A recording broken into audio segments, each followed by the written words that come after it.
Sophie Cunningham sounds alarm with no WNBA CBA update.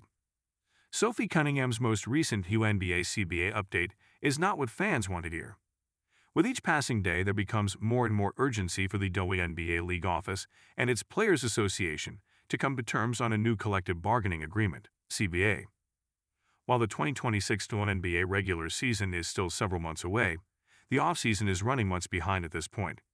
If there weren't CBA negotiations, the expansion drafts for the Portland Fire and the Toronto Tempo likely would have taken place a month ago, and teams would be gearing up for the WNBA free agency period, which typically begins at the start of February. Alas, the two sides are at a standstill. Front Office Sports Annie Costabile provided an update on where negotiations stand in a January 16 article, writing, "The WNBA and WNBPA have reached a stalemate over how the league should share its revenue with players.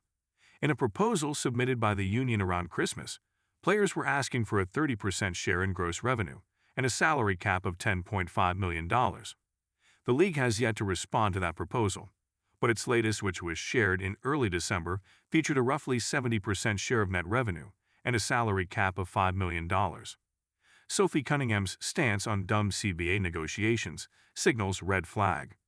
The sentiment around the league remains that people believe a deal will ultimately get done, although it's anybody's guess about how long it will take for this to happen. There's a chance that a potential lockout will become an option if spring arrives with no new CBA in place. Sophie Cunningham seems to believe this is a likely outcome, which she conveyed during a January 15 episode of her Show Me Something podcast. "Our CBA is so dumb right now that it's heading towards a lockout," Cunningham said. When her co-host, Wes Wilson, asked whether there had been any progress with negotiations, Cunningham added, "No, honestly, nothing. We had weekly emails from the PA side of things, and it's just so dumb. Dumb, dumb, dumb." Cunningham could be being hyperbolic, but that certainly isn't the update that fans are looking for right now.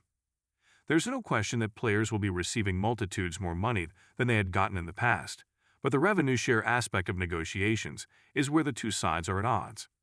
Hopefully, there will be more positive updates to come in the relatively near future, because the prospect of a lockout is not what fans wanted to hear.